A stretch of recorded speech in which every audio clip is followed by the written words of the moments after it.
automotive industry. So these lead-acid batteries require some maintenance. So when they were adopted initially for the renewable energy technology, they did not fit. Why? Because of the main issue that they require maintenance, which would rise the operating and maintenance cost of the system, be it a wind energy system, solar system, or whatever system in the renewable energy sector. That's number one. Number two, we have what we call sulfation. I think most of you have taken note of that. If a battery stays long without charging or discharging, or is not in use in a car or in its application, they tend to reduce the amount of energy which we can extract from that battery. So how do automobiles affect the situation?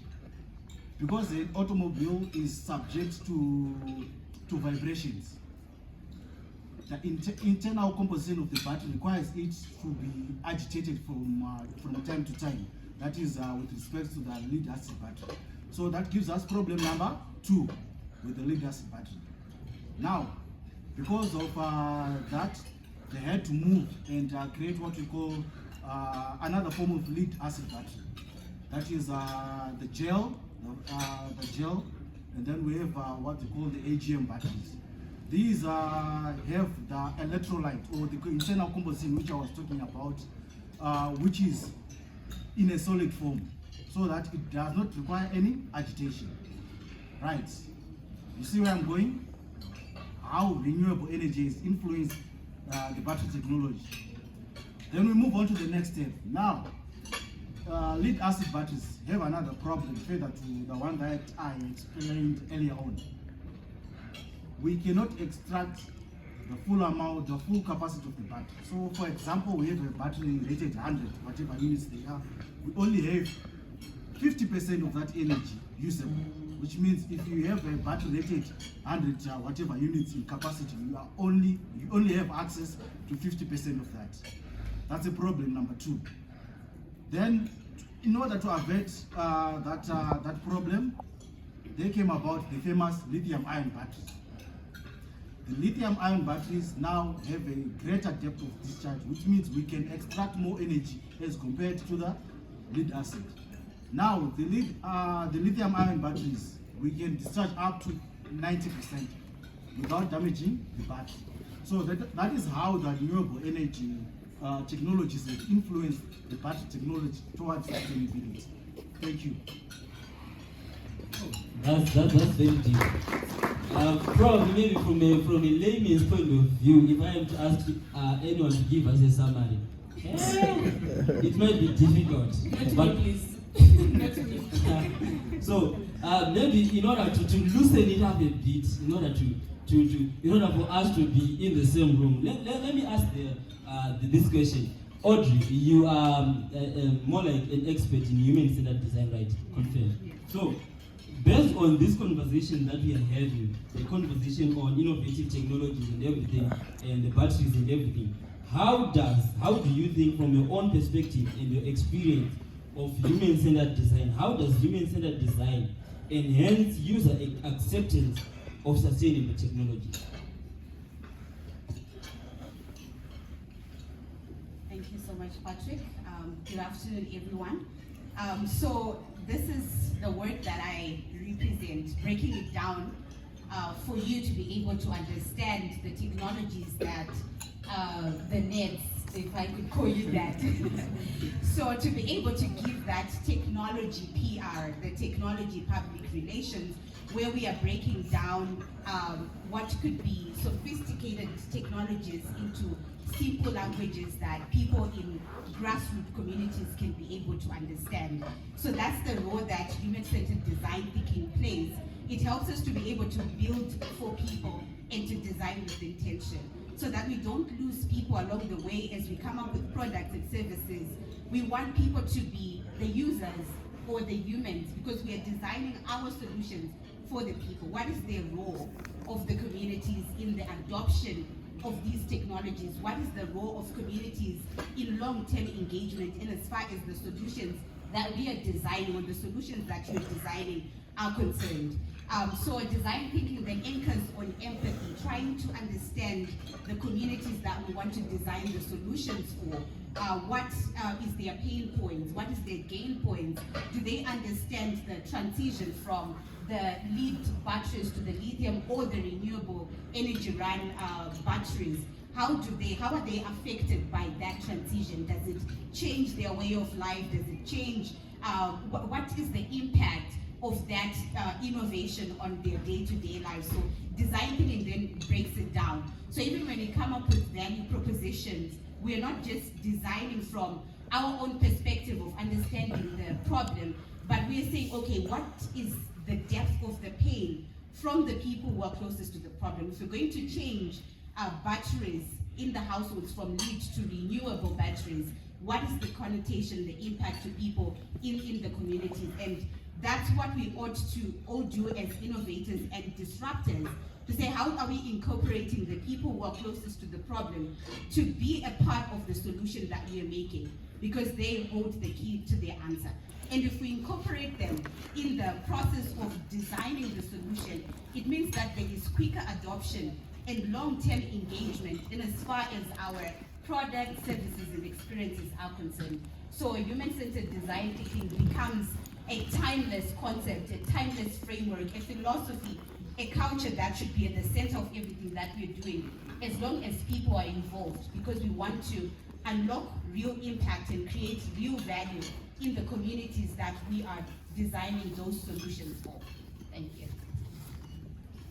Did you guys understand much better? Are you sure? Because I think for me, I could relate, because you understand that in Enactus, we use a lot of design thinking, trying to understand what the community is actually facing, like the problems they're actually facing, and how we can get to solve the problems. So now I want to understand from Tazi, like from a marketing point of view, how does marketing actually shape consumer perceptions of these sustainable technologies? Because here we might come up with sustainable technologies, and it's one thing for us to come up with those innovations, and it's also another thing for marketing to actually shape the technologies that we are coming up with. All right, thank you so much for that question. I think there's always a misconception about what marketing is. Because most people think marketing is just putting a nice logo, nice branding, pretty colors. It's not. Marketing is understanding the pain points, like what Audrey was talking about, of your customer, and making sure that through that you are addressing it through not only the product, but by how it's branded, how it's spoken about.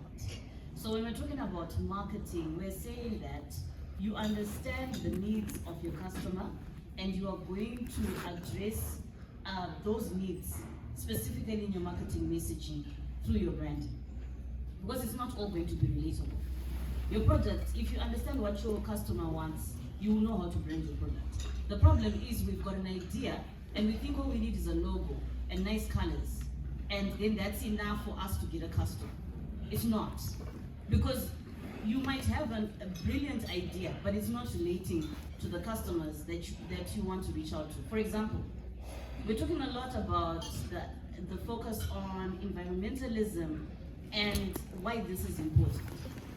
Now, as much as that is important, and it's an important issue, not everyone thinks it is important. I don't know if you guys understand what I'm saying. It is an important issue, but not everyone thinks it is important. Which means that if you come up with a product and you want to sell me, for example, tiles, and you come to me and you say to me, Tadzi, here are beautiful tiles. Here are my tiles. They're actually going to save the environment. First, you must question yourself, does Tadzi care about the environment? Do you guys understand what I'm saying?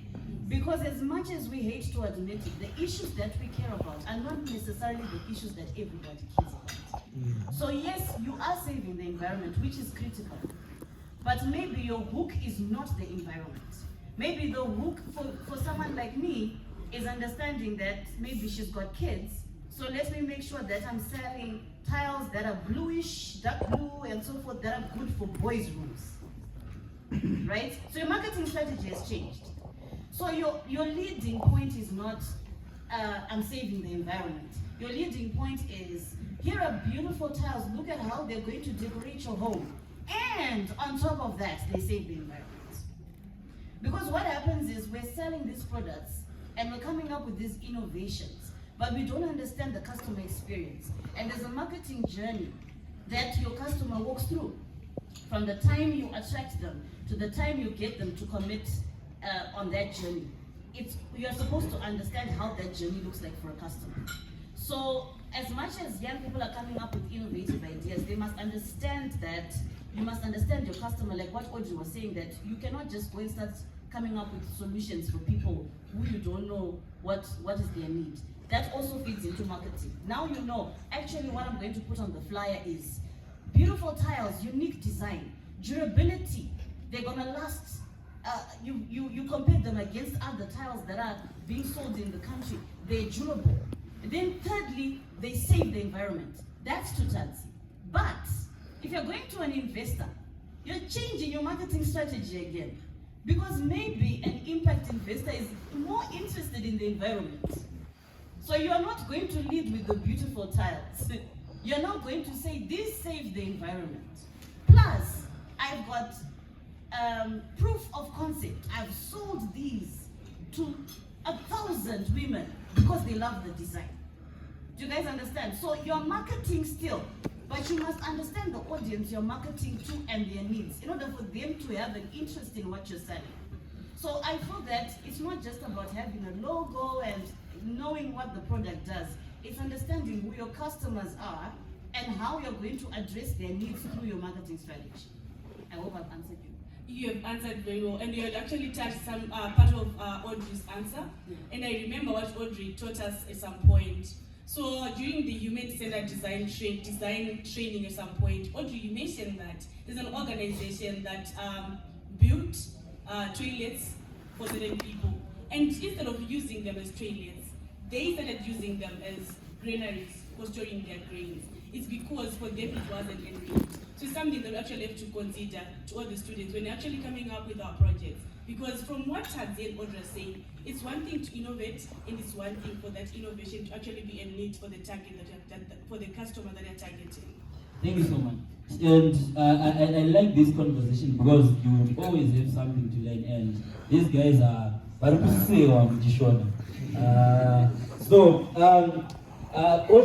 the same note, you guys, you can actually agree with me that technology, especially artificial intelligence, in this day and age, we are living in a world where artificial intelligence is more like taking precedence of what's happening. Everything around us is being overtaken by artificial intelligence when it comes to education, learning, and everything. So, on the same note, with us, we have a guru in artificial intelligence. He's actually the chairperson of the Computer Society of Zimbabwe. So, I have a question for you, Mr. Ashley. Are you ready? I think I am. Okay. Just want to test it. Oh, so the question for you is, in what ways can emerging technologies like artificial intelligence and IoT, which is Internet of Things, contribute to sustainability goals in energy management? Thank you very much, Patrick. This is a topic that I love so much, and I can talk about it all day, so please stop me if I go overboard. No problem. In this day and age, you cannot talk about innovating for impact. You cannot talk about sustainable solutions. In fact, you cannot talk about anything without mentioning the name technology. Just by show of hands, anyone who knows or has used ChatGPT, please just wave your hand. Students, I know all of you guys are using ChatGPT to do your assignment. Exactly, and Gemini, there's just so many tools in this day and age that are at our disposal, that are just making our lives so much easy. In fact, a very good example, though not related, I've got a 7-month-old daughter named Brianna. After fighting with my wife almost 2 hours on what name we're going to give the baby, we just agreed to use ChatGPT. So we described what we would want our baby to be, when she grows up. So we just gave it certain qualities. We want a daughter who does A, B, C, D, who's obviously not who doesn't talk so much like the mother, A, B, C, D. ChatGPT gave us a name. So a task that we failed to do in about 2 hours, ChatGPT did it for us, gave us a name and saved our marriage actually, So you cannot run away from technology, even as we are discussing sustainable solutions. We're trying to lean towards a cleaner environment, cleaner solutions, green technology and all that. AI and IoT are just some of the tools or some of the technologies at our disposal that make implementing these things just so much easier. When you talk about Internet of Things, just to break it down, we're talking about everything interconnected. Your phone is, I'm sure you guys have probably heard of smart homes. Right now I can actually check what's in my fridge. I can check if maybe I'm now left with 3 cans of Zambezi, and it can actually send me a message to say your consumption of Zambezi is maybe 6 pack a day. So now you've got 3. So on your way back home, pass by liquor supplies and get 3 more Zambezis. Though this conversation is not about Zambezis. If we are talking about the environment, if we are talking about a global impact, we've got satellites that can now monitor the environment from thousands of miles away and give us information, give us analytics that we can use to predict what's going to happen in the next 5 years, in the next 10 years. So one satellite can actually tell us more about where we are going in maybe 30 minutes, something that would have ordinarily taken us days or even months. So artificial intelligence and IoT, they are really optimizing, if I may use that, what we used to do. They are just giving us a solution that can make us do the same things that we used to do, but in a much more efficient way, in a much more quicker way, in a much more efficient manner, if I must say. Of course, we are still a developing country, but in much more developed economies like Europe, there are solutions which are being provided by companies like Tesla. I don't know if anyone has heard of the Tesla Powerwall. Yes. So it's a system that is linked to your phone. You can track your electricity usage at an individual level, and even governments or power companies. So a company like ZESA per se or ZTDC can track how much power we're going to use throughout the year or for the next decade if they are to implement that. So it makes things like budgeting easier, because just by a few clicks you can tell in our electricity usage peaks around winter because we've got winter farming, or in certain suburbs, maybe just because they play loud music on weekends, we need more power in certain areas or in certain regions. So these are just some of the ways in which technology, particularly Internet of Things and artificial intelligence, are enhancing the way we do things. Of course, there's other technologies like machine learning that are also at our disposal, but just to touch on the surface, I think this is just a bit of how IoT and artificial intelligence can help us lean towards a cleaner world, lean towards a greener world, and even, as I said, even if you want to come up with baby names, you can also utilize this technology. Thank you very much. So Ashley, still on you, not part of the discussion really. Do lecturers detect AI? They can't. They can't. I'm just staying between. I'm not going to answer that. I don't know. No. I don't want to answer that question. I'll plead the fifth. Thank you very much. All right, thank you very much. So, coming to you, Gideon, the one and only student on the panel. How are you feeling? The pressure is getting worse.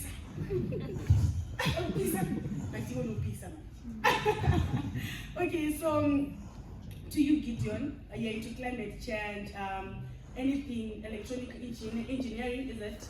So how can actually young people cultivate their passion within their teams focused on sustainability? This can be issues to do with climate change, solving any of the world's most pressing challenges that we face. How did you actually discover that, I have a passion in climate change and I can integrate my knowledge from electronic engineering for me to be able to do something in sustainability? Thank you so much for that question. I feel so humbled to glean from great minds. Thank you so much for the invitation. So my experience stems when I received an opportunity from my institution to join the Internet Society of Zimbabwe. Our project was mainly focused on electronic waste management. You realize that we are a technologically advancing world, like what has been highlighted. The pace at which we are advancing is so high that most of the gadgets that we have had are becoming obsolete. We're having discontinuity in certain components being manufactured because of newer technologies that can be implemented. Hence, we are realizing that we're having a lot of electronic waste that is being collected as a result. So this project then sought to come up with a sustainable as well as a commercial way of harvesting healthy components from all the obsolete electronic waste, which are termed gadgets, and then harvest the healthy components as well as find ecological or environmentally friendly initiatives of recycling some of the other components that would render useless. Hence, my passion for climate change was born from an engineering background, because you asked me, how did you move into climate change when you're an engineer? It gave me an aspect of appreciating green initiatives of a manufacturing process. So when I get to a company, I look at a company's manufacturing process from a green perspective to say, what green initiatives can we introduce to our operations to ensure that the future generations can glean and benefit from the initiatives that we introduce. So I'll go on to talk about areas of opportunities for the teams. Most of the things that I'll talk about have already been highlighted by the people who spoke before me. The first thing is to leverage on online and in-person fellowships. There are so many online and in-person fellowships that you guys can leverage on that are into climate change, that are into renewable energy, that are into anything that you can think of that you're working on. And that's the best way to be capacitated. You come here in Harare, there are so many conferences that you can just walk into, pay $5, you sit and glean from great minds as they tell us and help us understand where the future is going, the mistakes they've done in the past, and help us make clearer and better decisions. The next thing is to create connections, not only with your peers, but with other like-minded people. We have teams where the whole team is a group of engineers. I discourage that. Have an individual from the commercial department, have someone from the arts department. The commercial guy understands the finances better than the engineer. You did accounts form 1, form 2, that's it. He's studied the commercial for as long as I can remember up to where they are. So have that diversity in your teams, as well as create connections with companies that have potential or that could even invest into what you're working on, and have them inform how they would best want to see your product being tailored to meet what they already have, so that they can adopt that product into their own ecosystem. The next thing is on human-centered design. Engage your community, understand its pain points. It is useless to come up with a great idea that cannot be adopted by the community that you said you are addressing it to. It doesn't make sense. Be able to adapt to changing environments. This reminds me of COVID-19. We had a lifestyle before COVID-19. Now we have a lifestyle after COVID-19. And many times people blame COVID-19 for their failures. But there are a lot of people who are celebrating their successes because of COVID-19. Be willing to adapt. I would recommend you to read the book, Who Moved My Cheese? It helps you understand the effect of failing to adapt. And then, as we are talking about sustainability, you fail to be a game player in the game of sustainability because you failed to adapt. The last thing that I would like to talk about is to leverage on emerging technologies. learn prompt engineering. It's good that you know ChatGPT, but can you prompt it to give you what you want? Or you just write, I'm looking for a name for a girl. No, what I'm trying to say is that he understands prompt engineering because he said that he highlighted the qualities that he wanted to see in his little girl. Okay. Yes. So it was one thing for him to just say, I want a name for a girl. You have given me Audrey, Diana. Can I ask a question? This is getting interesting, actually. That's interesting. Okay. That's what under the bridge. But what I'm trying to highlight is that understand prompt engineering, because as you understand prompt engineering, you're able to better tailor your prompts to be able to gain what you're looking for within the prompts that you get from ChatGPT. Do not rely on ChatGPT. ChatGPT is an equipping tool to help you optimize the way that you do things. But it is not meant for us to rely on it, because we are actually way smarter than ChatGPT.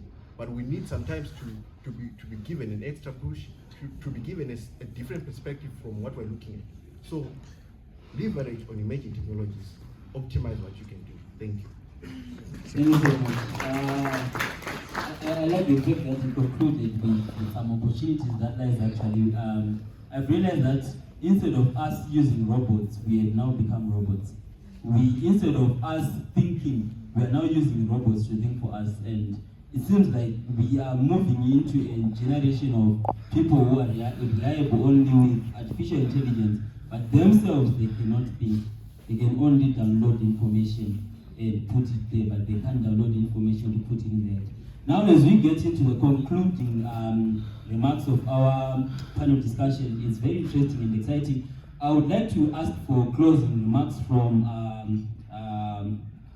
Mr. Mashao. Probably with just a question. What's your advice to young innovators venturing into sustainable battery models in Zimbabwe?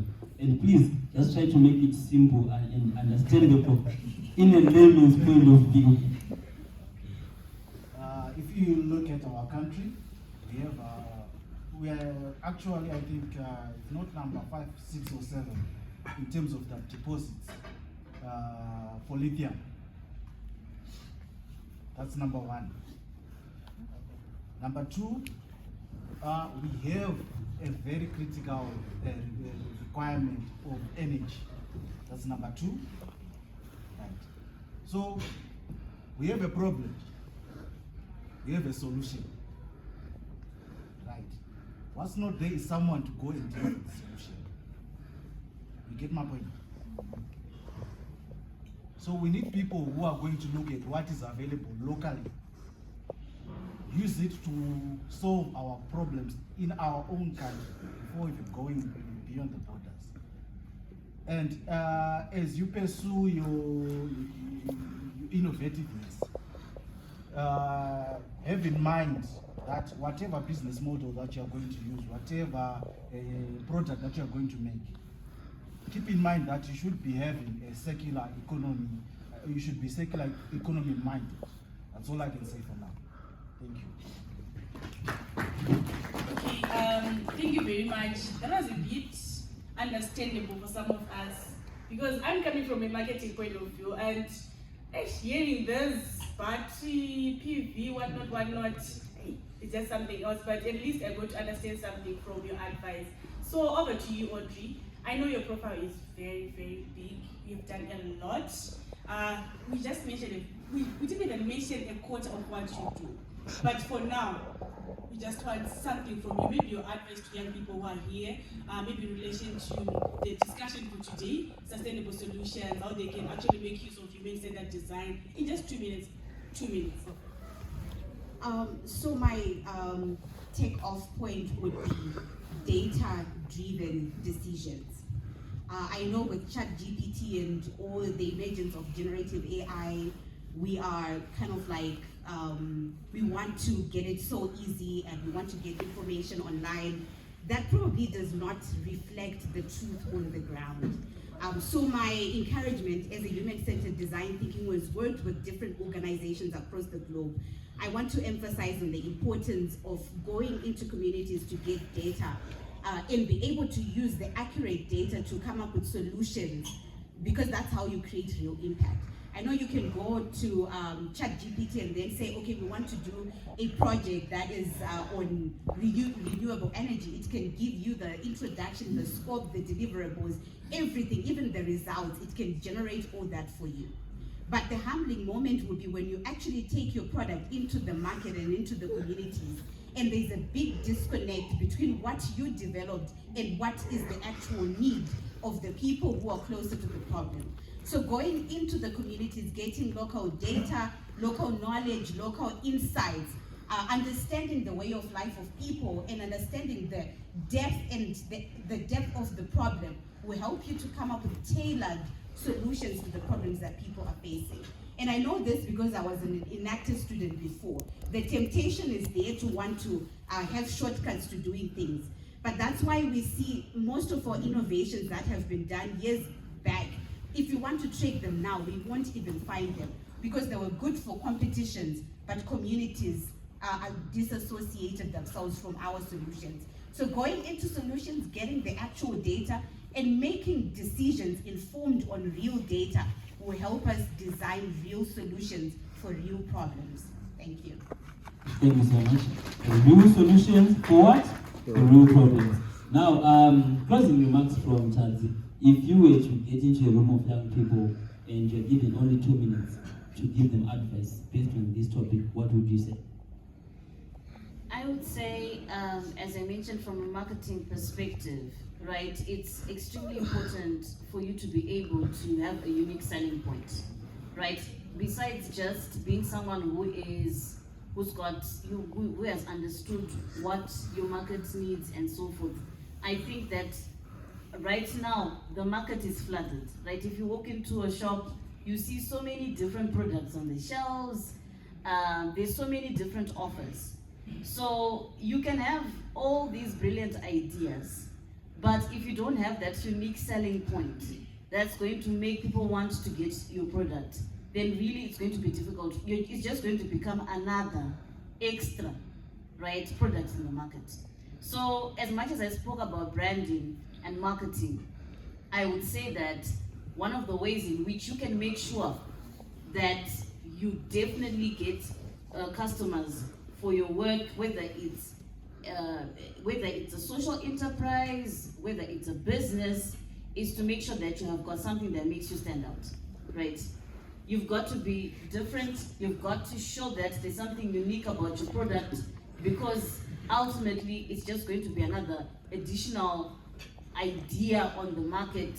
But a lot of people are now coming up with these products. A lot of people are now doing these things. And the second thing that I would like to encourage you is show impact, right? Show impact. Show that people have actually shown interest in what you're offering.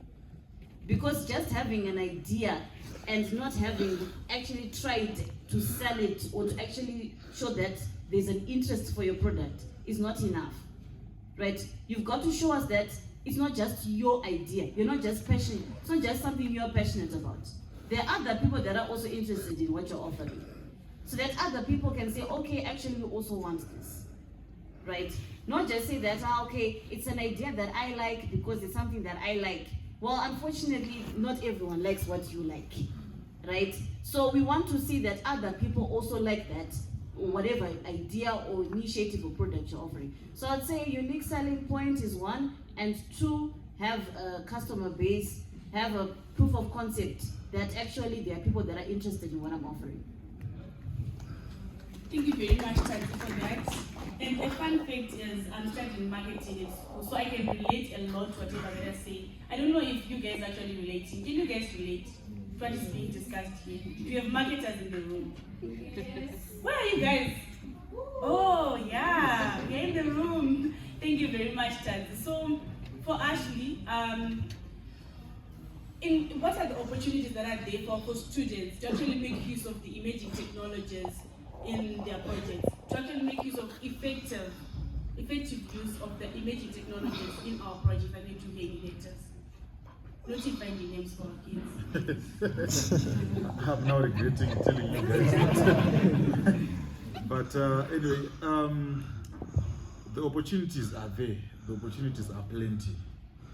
And it's a good thing that we've got so much competition from the companies that are developing these tools, such that most of them are actually available for free. You know, from Microsoft, we've got tools like OpenAI. We've got so many, you know, the list is endless, the tools that are available for us to use. What we need now is the willingness to use them. And also, like my good sir to my left here mentioned, that you also need to know how to use them. Or to say, you don't just have to punch in random things. You have to know and understand the pain points to use, because these tools they are not just there to replace our brains. No, they are there to aid us in coming up with solutions. So to the young students out there, please explore, as the good sir who presented first mentioned from KPMG. You have to innovate today for a better tomorrow, and you also have to be someone who can imagine. Be someone who can imagine solutions that can be matched to the problems that are there. Be someone who can innovate with a purpose. And just in conclusion, no one is coming to save us. And the greatest threat to this world is people that have got a belief that it's others who will save them. It's us who will save us. Thank you very much. Thank you so much. Wow, it's getting interesting. I have noticed that you already given your final remarks, but anyways, for the benefit of doubt, 1 minute. Okay, thank you so much. I don't know what to say. I say thank you and say that do not be hesitant to dream, and dream with purpose, dream with empathy, and dream to make a difference. Thank you. Should I also give my closing? I'm not a panelist. So I'd like to pick from what you talked about. Patrick, I have a question for you. How many times did you attend events and actually paid for it? 5 bucks? A lot. Are you sure? Yeah. But I've realized that a lot of students do not want that. Like, we just want free things. We want things to come to us. For you to be able to actually pay $5 for you to be capacitated and learn enough, we do not want that. And it's something that we have to learn as students. And when we go for those events, guys, let us network. I can ask you guys who are here. You haven't even connected to people who are from different backgrounds from you right now, but you're sitting here and you're from Enactus. There are CEOs here. There's alumni who are doing a lot of things out there. But you guys, you don't use those opportunities because you just want things to come to you. You just want free things. You go for events because they are free and they are sponsored. When you have to pay something for you to get value in return, you do not want that. Food for thought. Thank you. Thank you so much. Ladies and gentlemen, let's give a round of applause to our panel. Thank you so much to our panel. You guys have been awesome and great. And let's have a round of applause for the audience. Thank you so much for being quite a good audience. And from this point in time, our Top to Future Luncheon is, I declare, with the powers vested in me, I now declare the Top to Future Luncheon officially ended. So from this point in time, we are just going to get downstairs in the room where we are going to be having our final round presentations, and we are going to get information from there. So with all due respect, we are going to give the chance for our panel to file out first, as they haven't had food yet. I believe they are hungry. Mr. Ashley is looking at me. So you guys can. And then the rest of the guys is financially going. Let's go into this. Just stop away. And 8 minutes for the